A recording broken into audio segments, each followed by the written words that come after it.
The crazy thing about wealth and money in general is that money isn't real, right? And this is something that's part of the mindset that you need to start adopting here when it's coming to building wealth. Money was actually like the first documented version of money was back in like 5000 BC. Prior to that, there isn't any currency that had been kind of documented in history. So you have to think about it.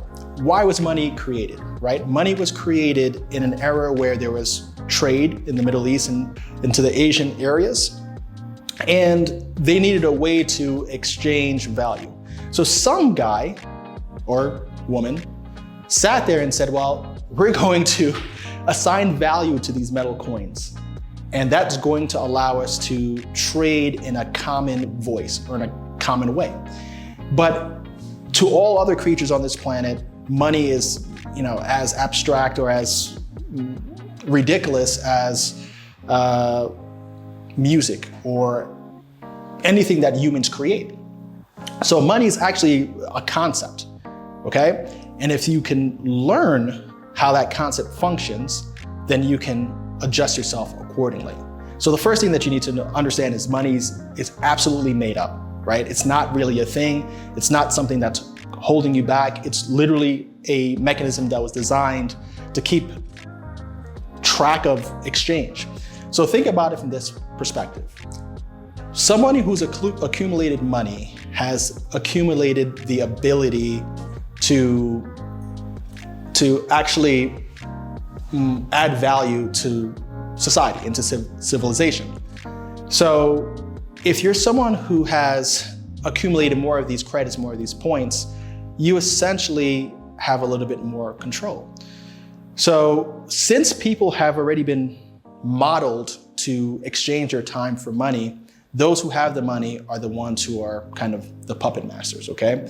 And you have to really look at it from that way. You could either be a person who is controlled by the mechanisms of money and this concept of money, or you could be the one who's actually doing the controlling, all right?